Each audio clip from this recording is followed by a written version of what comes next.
अभी थोड़ी देर पहले यहां सीगरा स्टेडियम के पहले चरण के काम का लोकार्पण भी किया गया है।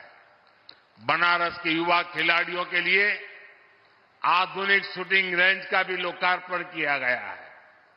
इनसे बनारस और इस क्षेत्र के युवा खिलाड़ियों को बहुत मदद मिलेगी। साथियों, यहां आने से पहले मैं बनास डेयरी के प्लांट में गया था। वहां मेरी अनेक पशुपालक बहनों से बातचीत करने का मुझे मौका मिला। किसान परिवारों की इन बहनों को 2-3 साल पहले हमने स्वदेशी नस्ल की गिर गाय दी थी।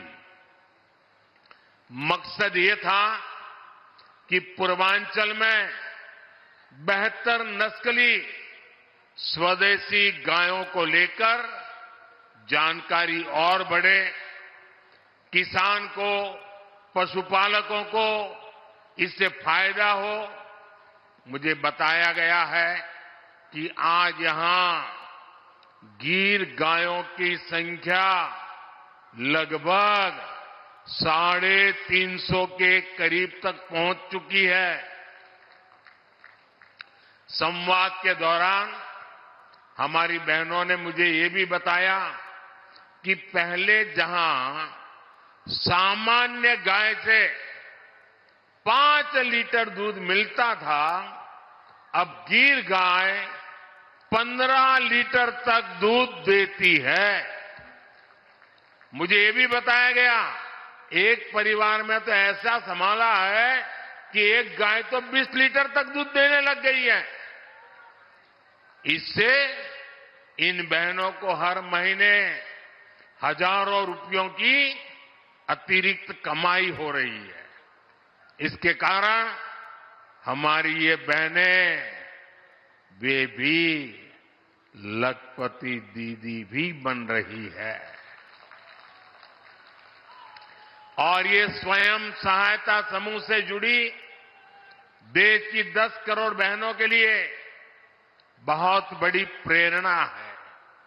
साथियों, बनास डेयरी प्लांट का शिलान्यास मैंने 2 वर्ष पहले किया था।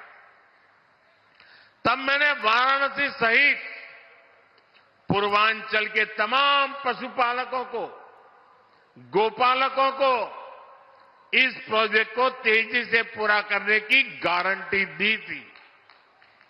आज मोदी की गारंटी आपके सामने है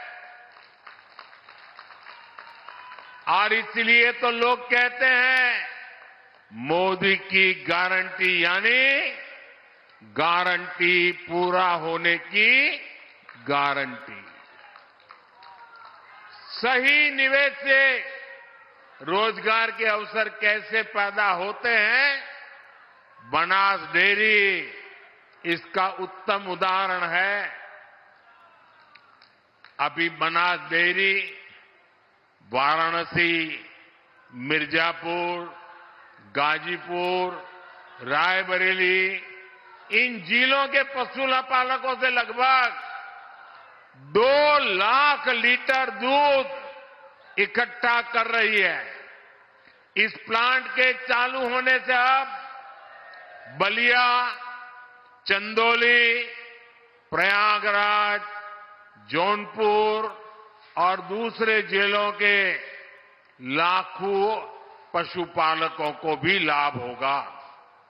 इस परियोजना से वाराणसी, जौनपुर, चंदौली, गाजीपुर, आजमगढ़ जिलों के 1000 से ज्यादा गांवों में दुग्ध मंडियां बनेगी।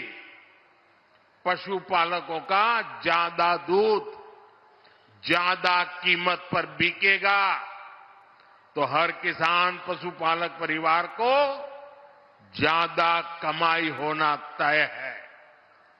ये प्लांट किसानों, पशुपालकों को बेहतर पशुओं की नस्ल और बेहतर चारे को लेकर भी जागरूक करेगा, प्रशिक्षित करेगा, साथियों, इतना ही नहीं, ये बनास काशी संकुल रोजगार के भी हजारों नए अवसर बनाएगा, अलग अलग कामों में रोजगार बनाएगा। एक अनुमान है कि इस संकुल से पूरे इलाके में 3 लाख से ज्यादा किसानों की आय बढ़ेगी। यहां दूध के अलावा छाछ, दही, लस्सी, आइसक्रीम, पनीर और अनेक प्रकार की स्थानीय मिठाइयां बनेगी। इतना कुछ बनेगा तो इन्हें बेचने वालों को भी तो रोजगार मिलने वाला है। यह प्लांट बनारस की प्रसिद्ध मिठाइयों को देश के कोने कोने तक पहुंचाने में बहुत बड़ी भूमिका निभाएगा। दूध के ट्रांसपोर्टेशन से जुड़े कारोबार में भी अनेक लोगों को रोजगार मिलेगा। इससे पशु आहार से जुड़े दुकानदार, स्थानीय वितरकों का भी दायरा बढ़ेगा। इसमें भी अनेक रोजगार बनेंगे। साथियों, इन प्रयासों के बीच मेरा बनास डेयरी के कामकाज से जुड़े वरिष्ठ साथियों से भी एक आग्रह है। मैं चाहूंगा कि आप दूध का पैसा सीधे बहनों के अकाउंट में डिजिटल तरीके से भेजिए। किसी पुरुष के हाथ में पैसे मत देना। मेरा अनुभव है इसके बहुत ही शानदार परिणाम आते हैं। पशुपालन तो एक ऐसा सेक्टर है जिसमें सबसे अधिक हमारी बहनें जुड़ी हैं।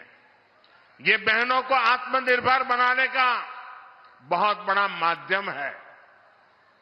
पशुपालन छोटे किसानों और भूमिहीन परिवारों का भी बहुत बड़ा सहारा है। इसलिए डबल इंजन सरकार पशुपालन और डेयरी सेक्टर को इतना बढ़ावा दे रही है। साथियों, हमारी सरकार अन्नदाता को ऊर्जादाता बनाने के साथ ही अब अन्नदाता को उर्वरक दाता बनाने पर भी काम कर रही है। उर्वरक दाता बने। हम पशुपालकों को दूध के अलावा गोबर से भी कमाई के अवसर दे रहे हैं। हमारे जो ये डेयरी प्लांट हैं, इनमें गोबर से बायो सीएनजी बने और इस प्रक्रिया में जो जैविक खाद है वो कम दाम पर किसानों को मिले, इस पर काम हो रहा है। इससे प्राकृतिक खेती को और बल मिलेगा। गंगा जी के किनारे प्राकृतिक खेती करने का चलन वैसे भी अब बढ़ रहा है।